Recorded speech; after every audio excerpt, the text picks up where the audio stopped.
What's up, bikers? I'm Robert, and this is the B1KER Bar Podcast live stream, episode 116. Today's guest, Bentonville. Let's see if I can screw that up 3 times already. Bentonville Bike Fest. There we go. It's a little bit of a mouthful, but I said it. It is 8 a.m. today. This is this is the earliest biker bar. The bar's never been open this early, but it's once again another international live stream. So hey, you got to do what you got to do to make time zones work, and this is what we're doing today. So anyways, I want to thank everybody that is a Patreon member. You guys are keeping the channel going. I really appreciate it. If it wasn't for you guys, I wouldn't have the funding that I need to keep going. And that's whether that's motivation, whether that is beer in the beer fridge, whether that is new camera gear, microphones, bike parts, whatever it is. I really appreciate all you guys out there. You can join up for like $1 a month. You can get access to some of the coupons that I have for different vendors that I've had, or different companies I've had on the show. You can also get a sticker pack if you want to pay like $5 a month, get a handwritten letter. And you can also just rest assured that the show will keep going on just because you're there helping support it. It really means a lot. It does. Just recently, I was looking at some of them. There's a 25% discount code for hand up gloves. There's a 25% discount or a 20% discount for Project 321 hubs. So you're getting a $600 set of hubs. You're going to save like $100 for what? Just helping this channel out. So go ahead and think about that. It would mean a lot to me. If you want to do something for free, swing by my Instagram or my Facebook at BikerB1. Give me a follow over there. Seeing those numbers, it helps.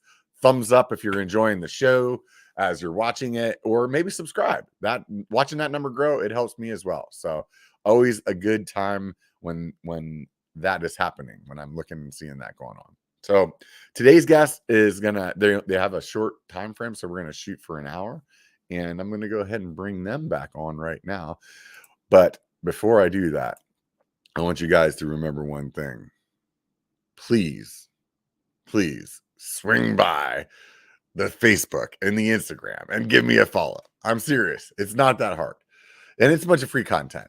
You get to see what's going on a regular basis. Anyways, I'm gonna bring them back on here. All right. How's it going?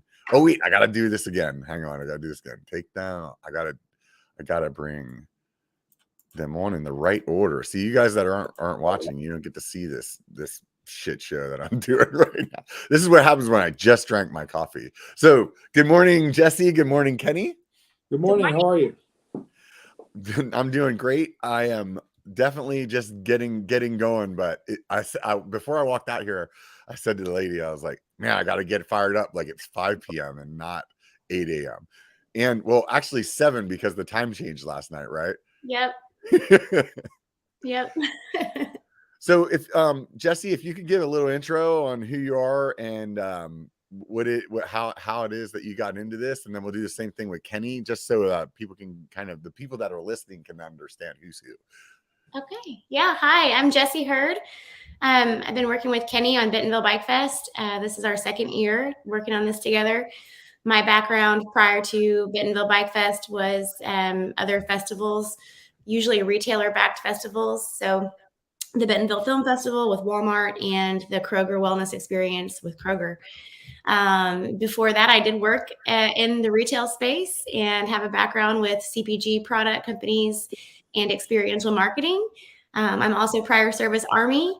So I like to call my background well-rounded. Yeah, but I did. I met up with Kenny on the Bentonville Film Festival in 2019.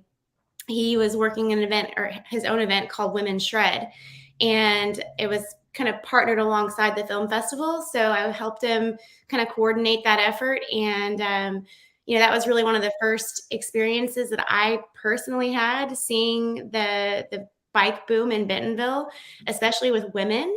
I was kind of caught off guard, honestly, like, where did all these women come from on all these bikes? This is really cool. So it definitely caught my attention. And then Kenny and I reconnected in October of 2020, where I got to hear about his vision for Bentonville Bike Fest and taking what was Women's Shred and turning it into a much larger all inclusive, all styles of riding event. And I just got really excited about it. So I kind of chased him down and asked him if I could help. And here we are heading into year 2, bigger and better, doubling in size. And it's only going to continue to grow. So I'm just really excited to be part of it. That's super exciting. How about you, Kenny? Yeah, I'm Kenny. I'm from Belgium. I'm a trials rider. I've been doing that for 30 years. And yeah, I've been privileged to see the whole world through my through the eyes and on my bicycle. It's been an amazing journey so far, and the role that I had from producing my own stunts and being my own manager now translates itself into the Bentonville Bike Fest. It's where I learned a lot. I've seen a lot. I've been all over the world, seeing all these cool events and being part of all these cool events, and front stage, backstage, and bringing all that that I know and that I've seen to Bentonville into the Bentonville Bike Fest is it's been the last 2 years been really hectic, and trying to split my time between being an athlete and an organizer, but with Jessy on board and also John, who's from Oklahoma, we managed to put a really small but really effective team together, and bringing all the stoke and excitement to Bentonville. So that's basically it. I am a trials rider / organizer, and that's it. Yeah. So what brought there was this smaller women's event going on already. Yeah. What brought on the idea of like, okay, let's like key this up a few notches? So the women event was great, and because they already have a big women focused group in Bentonville, which is the Women of Oz, I didn't see really that it made a lot of sense to have another big cycling event around and for women. So I thought, I'm also a man, so it makes more sense to not do a women event anymore. We still have women's shred during Bike Fest, but it just makes more sense to do something that's really more my DNA, which is entertainment and shows and trials and flatland and dirt, and bringing like a sea otter vibe to Bentonville, and the city and the foundation liked the idea, and that's where it was like before Bentonville got famous, let's say. So it all like came together at the right time, in the right place, and that's kind of where the idea came from. Right. So how do you guys go about getting that started then? So you're like, hey, how do you take from an idea to actually moving forward on something? Yeah, it's hard. That's like everything I do is just that gut feeling where you think it's a great idea, and then you go for it, and you risk all the money and the effort, and you just go for it, and you work with the right people, and that's my team there. Like Jessy named it, I'll be your boots on the ground. I was like, okay, I can use that because I'm traveling so much. So working with the right people, making it happen, selling the vision, the idea to the sponsor in the right time, in the right place. And I've been studying the area for, let's say, 10 years. So I know it's not just a lucky shot. I knew what the area needed from visiting, from seeing it. I could see the vision of the family foundation way before, when they talked to me about it. I was trying to sell this idea for like 10 years ago already to big bike brands. And they were like, the first response was like, we don't want anything to do with Walmart. That's going to destroy our brand. And now today we got plus 100 brands joining, and they want to be in Bentonville right now. So it was a mix of experience and perseverance and trusting and working with the right people, and never quit and never give up. And until today, that's what we do. Either not Jessy, not myself, not John. We don't give up. We believe in the vision. We keep going, and that's what we do. Yeah. I haven't been to Bentonville, but everything that I've seen is that there's a high concentration of trails immediately from the downtown area, and basically like you can hit trails from almost anywhere that you're at. And although Sea Otter is a great event, in my opinion, the riding sucks. Like unless you're trying to be in a race, there's like if you want to ride something actually fun, you're going to get in your car and drive back to like Santa Cruz or something like that. And I really enjoy the Sedona Mountain Bike Festival because it's in a place like Bentonville, where you can ride from the fest. You can go take a drive from the fest, but you can ride from the fest, like directly from talking to somebody to being on a trail. That's really fun. And I think that's what makes the Sedona Mountain Bike Festival so unique. And I would imagine that what you guys are doing is a similar format to that. And I think that's probably what would make it, in my eyes, like extremely successful. Yeah. I mean, we had pro athletes last year saying that exact same thing. If you go and follow, Dylan Stark, watch one of his videos and you see him riding through downtown Bentonville from the Airbnb we had him stay at, to the festival grounds, then to Slaughter Pen Trail System. And the whole time he's like, I wish I lived here. The culture here is just all bike. You have that urban feel. You've got, state-of-the-art restaurants, museums, like all this culture right downtown, and everything feels brand new. It's beautiful. It's clean. It has a small town feel. You've got the best coffee in the world, and then you take off down the best trail system in the world. The infrastructure here is just incredible, and I think that's exactly, Kenny saw that vision long ago, and it's only continued to grow. We now have well over 500 miles of single track trails just in this one concentrated area, and it's just expanding. And now with the greenway that connects, Bentonville to Bella Vista, you can come to Bentonville, stay downtown, and ride for days. You'll never see it all. There's just too much. You have to come back and come back and come back. It's just, and that's exactly, when we couple all of that with an event that includes entertainment, food, beer, everybody's on bikes. And if you're not on bikes, you're still there having an awesome time because there is live music and there's so much to see and watch. And then add families to it. We've got Strider Cup. We have Buddy Pegs with a huge kids activation. We're adding more and more kids programming this year.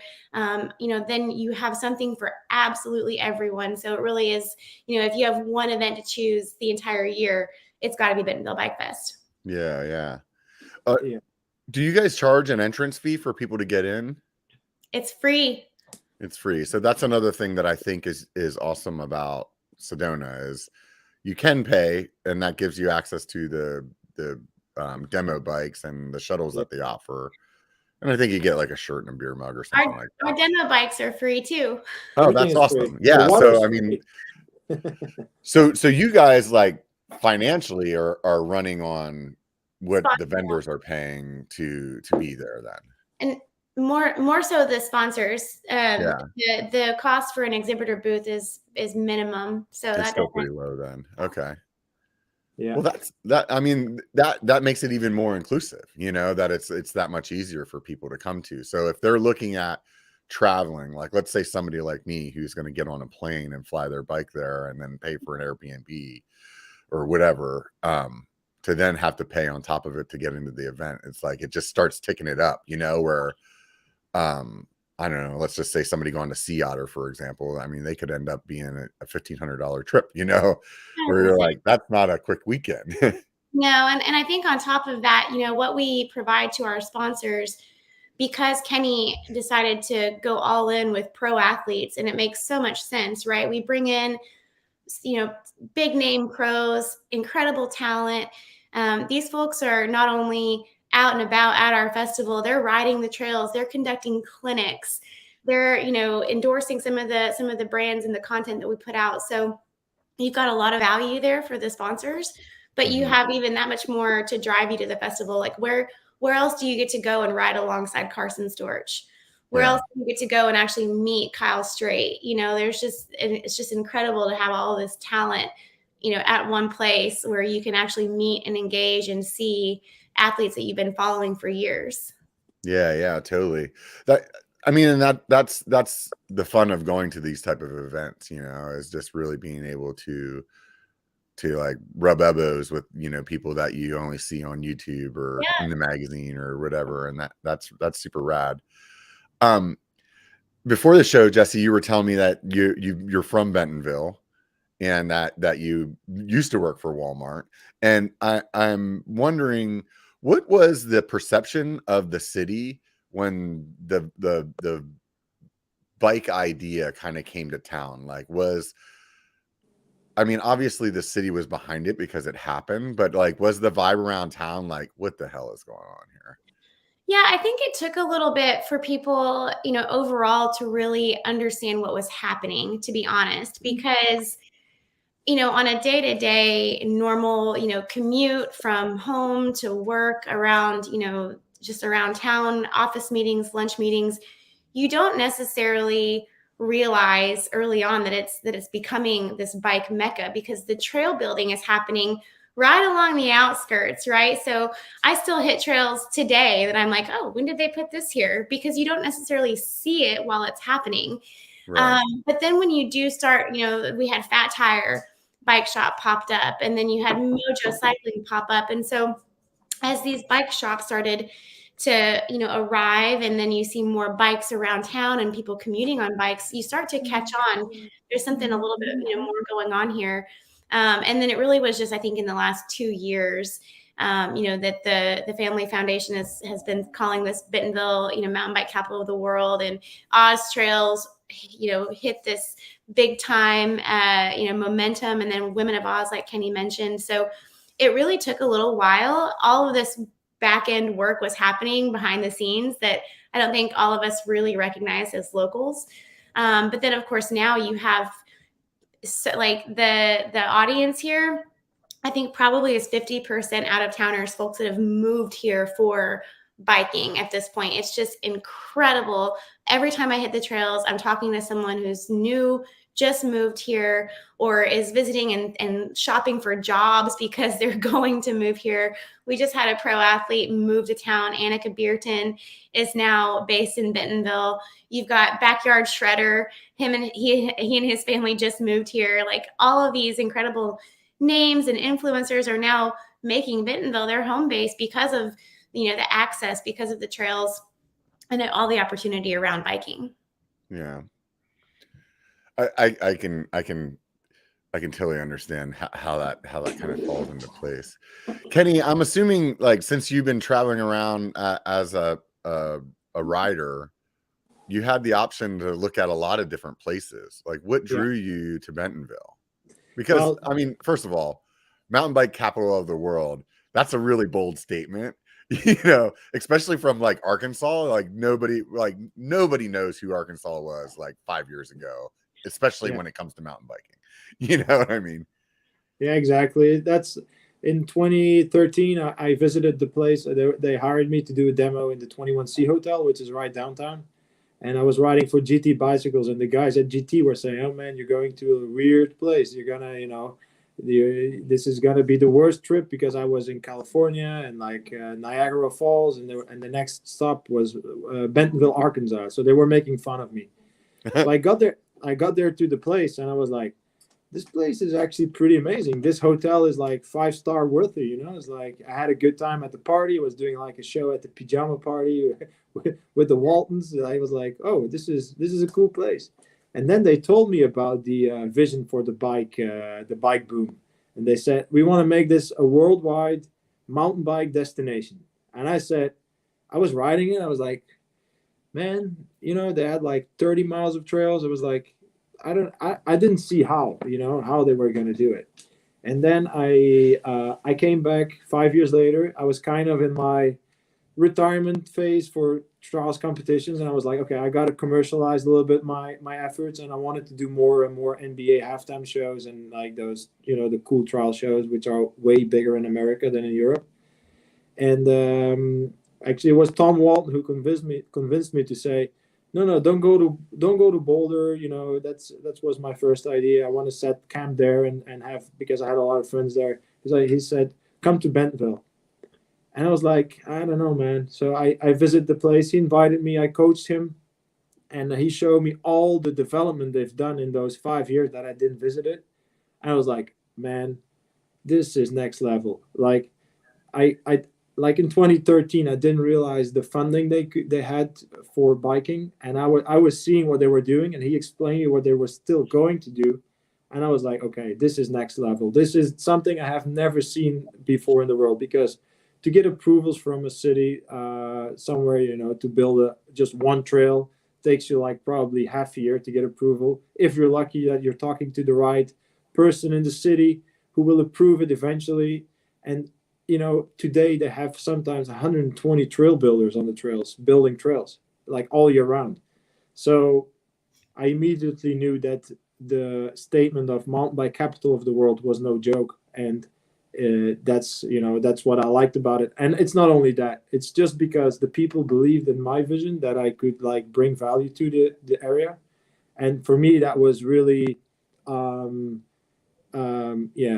from a high personal value, because I like it when people believe in you or in your vision, and that they say, okay, we see what you can do, come here and show and prove it to us, and just that challenge like pushed me so much to really prove them that we can put something together really nice. And I think Bentonville Bike Fest is a result of that. Yeah.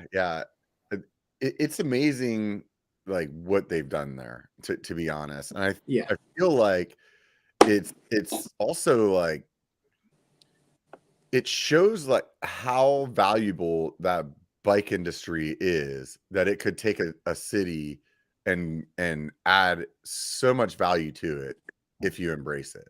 Oh yeah. In California, they don't embrace biking. It's really weird. Like mountain biking was essentially started out here, and Marin County, like where the birth of like downhill mountain bike racing. No. Like you basically can ride on some fire roads, and that's about it legally. And it's really it's sad to see that more cities aren't actually doing like what's happening in Bentonville. Like I mentioned earlier, Santa Cruz, there's like people are flying from all over the place to come and ride there, and they like are writing tickets for people instead of like embracing it and being like, really? Hey, like this is rad. You guys are coming here. I mean, I would imagine they're probably stimulated over $1 million or a couple $1 million like every weekend from people that are just coming there to ride bikes, No, in Arkansas, in Bentonville, there was a study in 2018 to see how much economical impact it had on the on the economy in Bentonville. It was 137 million just in in sales and in bike parts and in bike shop, and also the health of people improved, why they needed less medical healthcare and things like that. So. And I think California is shooting himself in the foot as well. I think, correct me if I'm wrong, but I think they still don't allow e-bikes on trails. It depends on what trail system. Yeah. But. Okay. But in Bentonville, it's all, they get it. They're like, oh no, e-bikes are the future. Just come. Yeah. So we get a lot of vendors now. They're like, first question is like, can we have e-bikes? And it's like, oh yeah. And they're like, okay, we're coming. 30 by 30 booth. Yeah. That's the big downside to Sedona. Is that there's no e-bikes there, and I don't know why. I mean, we could have a whole podcast talking about the whole religion of e-bikes versus no e-bikes. So, but excuse me, but I think that's a good leg up to have an event that you can have that at, because I don't care. I mean, there's so many people that are going to be like, no, screw the e-bike or whatever. But at the end of the day, it's happening. It's going to continue to happen. Honestly, is the future. Yeah, it's 100%. There will be a day when everybody either is riding an e-bike, or you have an e-bike, you can't tell the difference between it and a regular bike. Yeah. Or I know one of my friends he said his riding buddy has a e-road bike that the battery and the motor is all one piece, and you can like take it out and it's a regular analog bike, or you can put it in and then it's an e-bike. And it's like, that's amazing. I could see the mountain bike industry getting to that, and then it's like, wow, like you don't have to have two bikes, Actually saw some technology when we were at Sea Otter. I think I'm working on getting them to come to Bike Fest, but they have an attachment that makes any analog bike an e-bike. Is that the one that hooks up to the brake? Yes. Yeah, I ran into them, Yep. and that was really interesting. It was really interesting, like design and I'm not sure if I'm a fan per se, but I think it's the fact that people are trying these things and that, there's an idea out there that potentially you can, have a bike that is e-bike capable and analog is pretty neat. right. And that's one of the things that we really, I'm really excited about bringing to Bentonville. In fact, speaking of e-bikes, I can't say which brand yet, but there's an e-bike product being launched at our festival this year. Oh, nice. We'll have what, Kenny? Well, that's super nationally, that's super like a national campaign. National launch, first ever unveiling of an e-bike at our festival, which is incredible. Well, that's super exciting. Yeah. No, but so tell me about your first event, like last, I think so. This is your second year, right? Yes. I'm sure, like coming down to like the wire, you're like just going crazy, right? So like, how did that play out? Let's start with the fact that Kenny and I started pitching this to brands in November of 2020. So after canceling it the first year that I was on my own in 2020 trying to sell it, and then I had this big vision of doing what we already doing, but then COVID hit, and I was kind of happy because I was like, man, and that's when we started working together in 2021. Well, actually November 2020. Yeah. For an event in June 21. Yeah. Well, and at the time, when we started making phone calls, right? We're sending emails, pitching the concept. We get brands on the phone, and at the time of November, there were basically two responses. That was either, hey, we'd love to come, but we don't have a fleet of bikes, so sorry, or hey, we have a fleet of bikes, but we're under corporate travel restrictions, so we can't come. So that made it really challenging. But by February, and Kenny and I we continued just to hit the street. Every single day, we knew what we were capable of creating, and we weren't going to let anything stop us, I think is really the mentality. So we, by February, March of 21, all of those brands that, maybe at the time back in November, didn't have a fleet or weren't able to travel, the world started to open up again. Supply chain was barely getting, any momentum back at all. And so, we had brands come through and I thought that we were going to be lucky to have around 10,000 people at the festival. And we were going, really pushing for that number. And we ended up with over 16,000 people in attendance. Nice. So by the time June got here, like you said, it was kind of a scramble, May. And to be, honest, I think we ended up with more brands, more people, and more events than we initially planned. So it was like a snowball effect. Once we really started getting after it, the event got bigger and bigger and bigger. So we continuously kind of had to, redo the footprint. Kenny probably redid that footprint, 80 times. Yeah. Then you're scrambling for electricity, and then, the stage has to be, it was a lot of fun. And we did, I think, an incredible job, so much so that every brand that was there last year and, all the exhibitors that were with us last year have already committed, to coming back, and they want bigger space actually. So, plus a lot of new, I think the folks that, were interested but couldn't make it happen are now, calling us saying, we got to get in there. We need to be there this year. So that's an incredible feeling to have. Yeah. Yeah. So how many vendors did you end up having at the first one?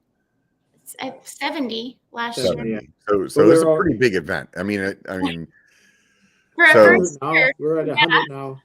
Yeah. 100 vendors now already, and still getting daily interest. So it's growing still, yeah. And there's not only that, they're bringing bigger booths. It's like last year they came by a 10x10, and today like Mobile One is like our presenting partner. They're like, no, we gotta bring more than just one booth, and plus this and plus that. So I'm gonna start building. I ordered a new drone shot already, Jesse. So I'm gonna start building the footprint, and it's gonna be interesting. Yeah, it's gonna look pretty big. So where is it, where does this happen? I mean, Sedona Mountain Bike Festival is like basically in a parking lot, like where are you, like Same thing. it sounds like for the amount of vendors that you have, I mean, you're breaking into needing a space huge like Sea Otter is, We will max out the space that we have this year, no doubt. But we have a pretty great spot, right in the center of Bentonville, and it is a gravel lot with some kind of grassy areas on the outskirts. The beauty of it is that it's right next to a place called 8th Street Market. So there's restaurants, there's beer, there's parking. That connects to the Momentary, which is one of the best, newest, hottest museums in town. And all the way around our lot is a greenway, bike-friendly greenway that connects to every other part of town, basically. So if you Airbnb or stay in a hotel, in Bentonville, you can get to where we are by bike or, walking. It connects to downtown, the trail system that drops in at Slaughter Pen. There's just basically perfect access where we are at, but it is, going to be probably pretty quickly outgrown, and we will be a little bit tight this year to make it all fit. And it's also a very, important intersection in town. So 8th Street is an intersection of 8th Street and J Street. 8th Street is actually the street that the Walmart home office is on currently. And J Street, right next to or across the street from our lot, is where the new Walmart headquarters is being built. So we're just right on a main thoroughfare, and it's it's a great place to be, really, from an accessibility standpoint. So how do people get there? What airport would they fly into? XNA. And that is in? It's in Highville, but it says Fayetteville. Yeah. So how far away is that? Arkansas, it says, right? Fayetteville, Northwest Arkansas. It's a 15-minute drive from our festival location. So it's really close. It's not like you're flying in an hour away. Oh, no. And it's interesting. I always wonder what individuals think. And I used to wonder all the time what, executives would think when they would fly in to visit with, a Walmart team, because you don't see a lot other than trees. And right when you fly over, it's kind of, there's some chicken houses and some trees, and you kind of wonder where am I flying into? And but no, it's really, really close. It's an easy drive, and we recommend an Uber from there. It's very easy to do, and then when you're downtown, you can walk and bike everywhere you go from there. Is there like camping in the area that people can do that don't want to go pay the extra money or enjoy being outside? Yeah, there are a couple very, very nearby campgrounds. So Kohler, Coler, Kohler Mountain Bike Preserve is one of the more premium spaces. It's an incredible mountain bike park, basically. They have camping there. And then just north of Bentonville, also rideable distance, is an area called Blowing Springs. They have a great campground there as well, and surrounded by 20 miles of trails. So what does the user experience look like? Like, you show up, you said that you guys have demos. Yeah. You have some events going on, like what kind of things, like some trials riding, or can you explain that? Absolutely. So I think first and foremost, check the schedule. It's going to be posted in the next couple of weeks. So, it really just depends on what you want to participate in to kind of frame your visit around. Each day we have different, kind of tentpole events, right? So there's an enduro race.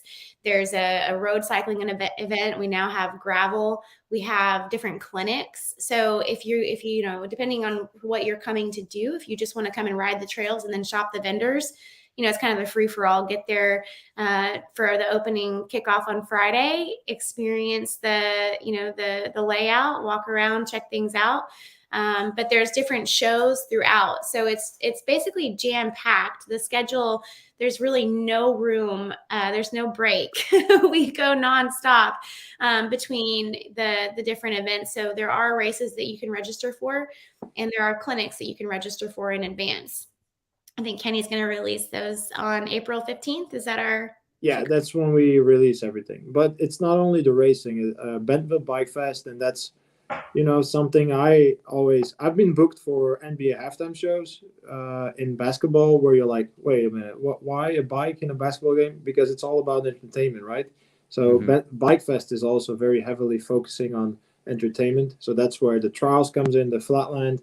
And not only that, we also bringing in the flatland as a UCI C1 nationals actually for the first time ever. Flatland is because UCI recognized Flatland 2 or 3 years ago, but not in the US yet. So it's going to happen for the first time at Bike Fest. And the same thing for trials. I mean, trials is very big in Europe. Like not the Danny McCaskill trials, but the competition UCI trials is very big in Europe. And that's something I really want to push forward in the US. But it's going to take some time for people to understand the rules and everything. And we did already a good job last year. And this year is going to be also a UCI C1 competition. So we're bringing in like 10 pros from Europe and really showing the crowds what's possible on a bike. Plus the dirt shows with Kyle Strait, Carson Storch, Mike Hucker, Dylan Stark, and probably a lot more that we don't know that are coming yet. Plus all the races, like Jesse just explained. So it's a seeing and doing. I think what you said about the trials and trying to make that popular in the US, that really like kind of like warmed my heart to hear. And the main reason I say that is, I grew up in the 80s and like BMX was king back then, Yeah. and the thing that was really cool about BMX is that you can like walk out your door and you could do it in your driveway, or you could, do it down your street or whatever it was. And it wasn't like mountain biking. A lot of times, unless you're fortunate enough to live in an area like Bentonville, you have to get in a car and drive for like 30 or 40 minutes to go where you're going to ride. And I mean, yes, road biking is one that you can walk out your door and do, but me personally, I'm biased. I look at road biking like running. It's like great cardio, but it's not super exciting. That's just me. I'm a mountain biker. I enjoy the adrenaline side of it. But I think like the trials thing though is like young kids can see that and then be inspired, and they can go out and they can try to jump over their trash can, or they can, you can do that right outside your door, and you can start building those basics with a bike that you could buy from Walmart. It doesn't matter. You know what I mean? It doesn't have to be a $1,000 piece of machinery, or at this point up to, $12,000 to really ride a like high-end mountain bike. Yeah. So I think that it would be a really good thing to see that grow and see a sport like that take its hold on the US again.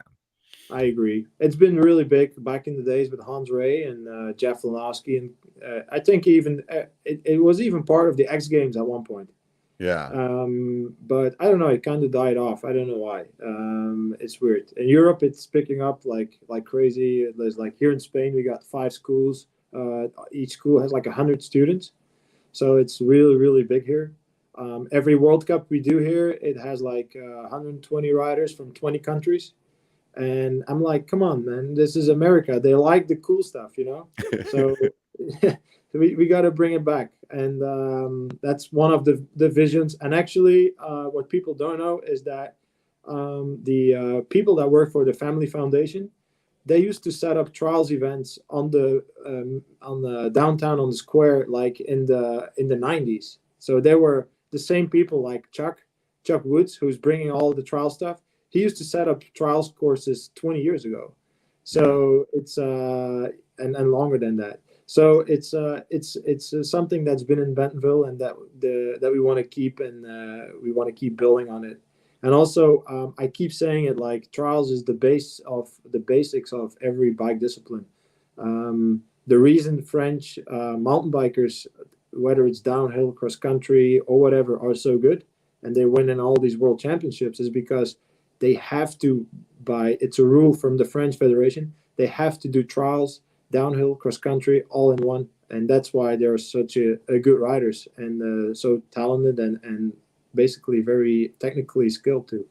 And Yeah, I mean, some of the stuff that I did on a BMX as a kid, you could today probably name it as some trial stuff, and I think that it's that same kind of thing, is you really learn how to handle the bike and how to like Control. Yeah. how to control it, how to track stand, how to use your brakes to do something. And those skills are really important. It's definitely something interesting in my time of like showing people how to ride bike. And you know, it's been interesting to meet somebody that's in their 30s that's like, I've never ridden bike, and to realize that all of the skills that you picked up as a kid that you completely take for granted, like you think that that's just a natural instinct to do, and you're like, oh, actually I learned that, you know.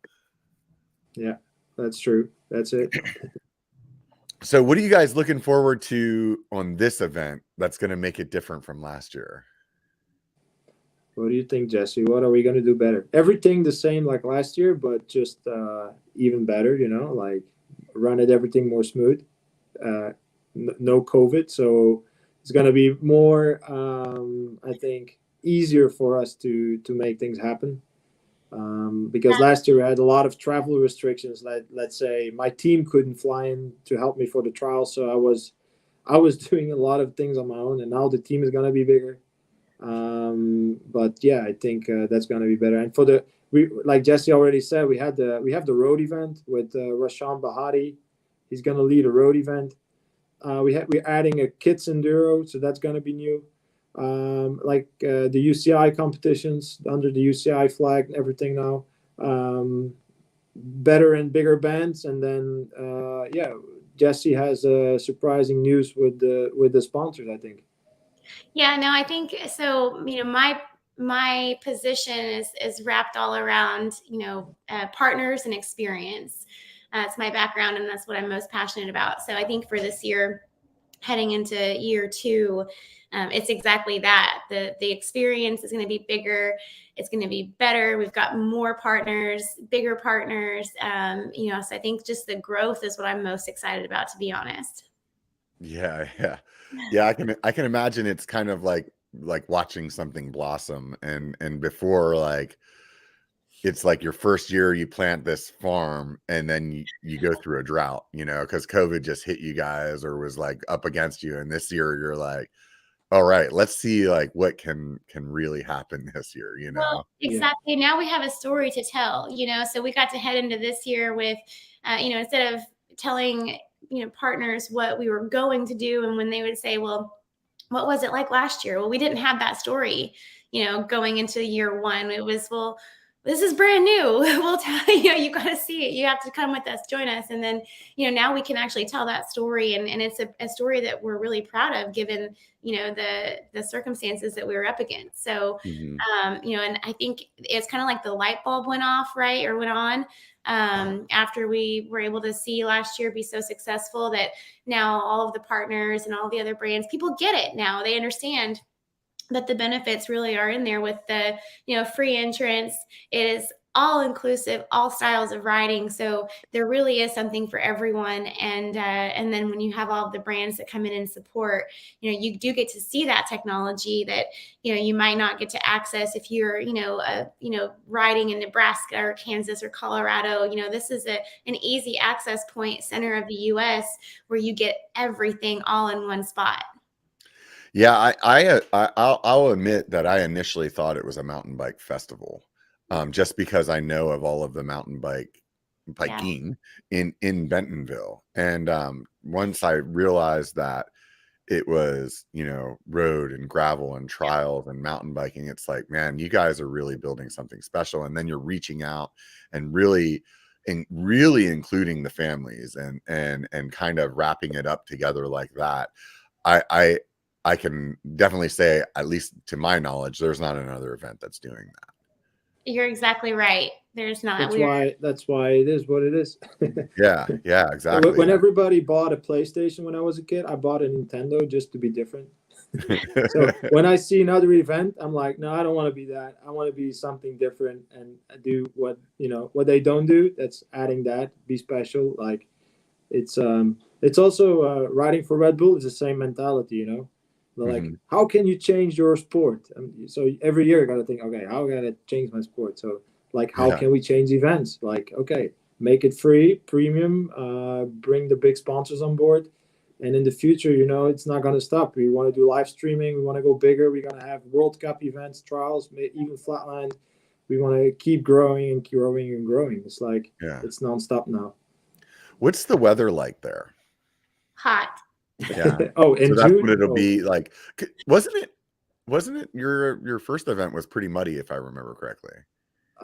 In Women's Shred, it was. Yeah, that was in May, early to mid-May, because it was paired up with the film festival that year, and that is kind of the end of the rainy season in Bentonville. So June, we're expecting 90 degrees, 80 to 90 degrees. I will say that in 2021, that was kind of the talk of the town, was actually how hot it was. It was unseasonably hot this last year. You're like, can it get any worse? Thanks a lot. This is it was interesting because it just landed, this heat wave right on our festival. It was cooler before and it was cooler after. It was just so hot that weekend in June. So fingers crossed this year. It's the same weekend that we had it last year. So we just, hoping that the weather is on our side. Yeah. So, whenever that, I mean, you just got to adapt and overcome, right? At the end of the day, right? There's not much that you can do with the weather. So you do what you can. Rather it be hot than a mud fest, though. Right. We do have an incredible Niagara Water as our water sponsor, and they're going to keep everybody hydrated all weekend long. So we'll have more than enough water, and then also some Pabst Blue Ribbon beer to refresh everyone after their ride. So we're in good shape. What's the timing like? Is it like 8 a.m. till like how late at night? Because you said you have a bunch of bands and stuff. Yeah, we kick off around 11 on the first day, and that's just to account for, the fire marshal needing to walk through. So it's 10 and 11 is usually the start time, and I'll have to check our schedule to give you definite times. But so it's not super early. Gives everybody a chance to ride in the morning if they want, and then come hang out. But the festivities kick off, 11 o'clock ish each day. And then, we go until about 7, 8 o'clock at night. Okay. So a little later in the evening than most of the other events I've been to, they're like wrapping up at like 5. Yeah, no, we have live music. We have a band playing. So, there's still a little bit of a party in the evening. And then, we have a beer garden and food in the center surrounding all the booths. So, I really like that, because that's one of those things that like, and I keep bringing up Sedona because that's my favorite event that I go to, but there's so much more after it that the event could be monopolizing on, and a lot of times it's like, people ride all day, but then it's like they're getting back, they're turning their demos, and then they're like, get out of here, and then there's like a bunch of people just standing around at certain tents, like let's say Tasco, for example. They always have a great party going on at their tent. Yeah. And it's like everybody's standing around in the dark and everything's closed up and we're like still having a good time. It's like, why is this not part of this? So to actually have it going into the evening and being like embracing that part is like, I feel like you guys are like hitting the hammer, like the nail on the head, like over and over and over again with this. Yeah. And the whole town is behind us, they are like starting to pop up. Like we're getting emails like, hey, can we do parties on Friday and Saturday? Like, sure, go for it. A lot of after parties. There's so many bars and like bike oriented, like the Hub and Peddler's Pub, and they're like, that's where people are going to hang out and continue the good times. How's the infrastructure for people to stay? Like, is there plenty of hotels, or is it going to be one of those things like if you don't get in now, you might not get a place to stay? So the really cool thing about Bentonville is all of the Airbnbs. We have, again, because this has become such an attractive area, there are a lot of properties owned by people who don't live here because they understand how attractive it is to come and visit and ride bikes. So that's one of my first recommendations is go ahead and get on Airbnb now and start shopping. Gather your friends, get a house right downtown, split the cost. And that's really the best way to go, because you end up closer to all the action with an Airbnb than you do with a hotel. They're a little bit further out, but still rideable distance. And there's really no shortage of hotels.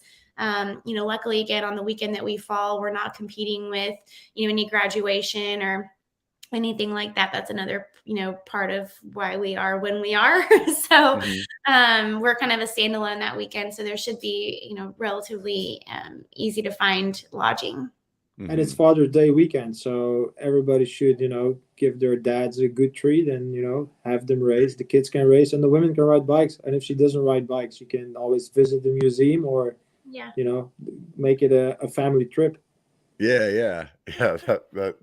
That definitely pulls it together there. You can't say no to dad if he's like, hey, it's Father's Day weekend. Yeah. No. They gotta bring him. So I have done this little event that I call Biker Camp a few years, that I would have some people get together, and I wanted to turn that into something bigger. What would be your advice to me on how to make that into like a real event? Or somebody that's in another state or another city around here that's trying to make something happen like you guys are. Network. You just have to start talking about it. Talk about your vision and network and find like-minded individuals who have ideas. I think that's, one of the things I can say about Kenny. And I think, not only is he, brilliant with the ideas and the vision for this, but he's been super open-minded and willing to go and find partners and to talk to people who also see that vision as well. So I think you just have to me, it's networking, but Kenny probably has additional thoughts. No, that's what it is. You gotta, it's like, you gotta know the right people and talk to it about it and propose it and make sure that, whatever you have in mind, that they also get something out of it, whether it's a sponsor, a vendor, a city, a media partner. You just don't talk about what you want to get. You also talk about what can they get in return. And I think that's key, create win-win situations. And the most important thing that is very important to success is being inclusive. If you think very like one direction is like, okay, I only want to focus this type of riding bikes, for example. I mean, that's the only people you're going to get. But if you you do it for everybody, for families, and also for the non-biking people, you bring it mainstream. That's the thing we do. We bring it mainstream, and that's how you get the brands excited. And when you get the brands excited, you got the funding. If you get the funding, you can get you can put a bigger event together, because in the end, that's what it's all about. So I think it totally makes sense. It's a whole circle of because whatever you do, if you pull a bike event together, you 100% surely you're gonna get the bikers there. So you always got to ask yourself the question: how do we get the non-bikers and the potential bikers there? So that's what we do. That's why we have the kids, the families, the entertainment. If somebody brings his wife along to our festival, she's gonna be amused and say, "Oh, let's go back next year because I had a good time. The kids were having fun. My husband was riding his bike, and you know what? I was just chilling in the beer garden and having a beer and watching a band." So that's what you want to do to make it. Yeah, or even the other way around nowadays. It's like the wife could be the rider trying to talk her husband into getting into it. Especially in Bentonville. Jessy can echo that, but the amount of women riding bikes in Bentonville is just crazy. Yeah. No, it's definitely interesting to start seeing it be a much more inclusive sport. And then like even I even have a friend who her husband doesn't ride, and she rides all the time, and it's like she's like, well, maybe if I get an e-bike, he'll ride that. Like, so it's interesting. It's definitely interesting. It's not just a boys club anymore. It's not just it's something that the entire family can do. And I think what you guys are doing is special and unique. I mean, I think anybody that listens to this podcast that isn't interested in packing up and heading over to Bentonville this summer, there's something wrong with them, because you guys definitely are doing something like unique and different. And it sounds awesome. I'm actually looking forward to going at this point. Thank you. It's really worth it. It honestly is. It's so exciting to be part of it. So yes, reach out to us if you've got any questions. Let us know. We're And happy. the most important part is like, if you stay for like say Thursday you fly in, Friday, Saturday, Sunday, you enjoy the festival. I would really recommend to stay a week longer, because there's like so many trails, like a half an hour driving from Bentonville, like Mount Fitzgerald in Springdale, or Eureka Springs, or it's not just Bentonville. It's like Mount Nebo. It's like crazy. The amount of riding within an hour or 2 hour drive in Arkansas is just mind blowing. That, or just come back every year, and each year you come back, you can check out a new spot. Yeah. Exactly. Well, I really appreciate you guys coming on to the show and giving everybody a little bit of taste of what it sounded like to put it together and how it's growing and to showcase what you guys are offering. I think you guys are doing an amazing job, and I once again just definitely appreciate you guys both taking the time to jump on here and talk to me and all of the people that follow this. It sounds like a great time. I can't wait to be on this podcast maybe a year from now and us talking about what it's going to be like next year and how much fun I had at the last one. So definitely, if you guys are interested, check out BentonvilleBikeFest.com. They also have an Instagram and a Facebook page. You can check that out. You can go just search Bentonville Bike Fest on YouTube, and there is a ton of videos up there by a bunch of different people, so you can get an idea of like how it was last year. Or if you're not familiar with Bentonville at all, and this is the first time you've been under a rock and you didn't know what's going on over there, just search Bentonville and mountain biking on YouTube, and you'll see a lot of great content and trails that you will be stoked, and you'll definitely be waiting like, man, I want to get over there as fast as I can. So definitely give them a follow, swing by their website, and if you can do me a favor, like I said at the beginning, hit up my Instagram. I want to see that number grow. If you haven't already, hit subscribe, thumbs up if you enjoy this. But there's one thing that you can do for free, and I want you to remember, it only takes a bike to be a biker. Get out and be one.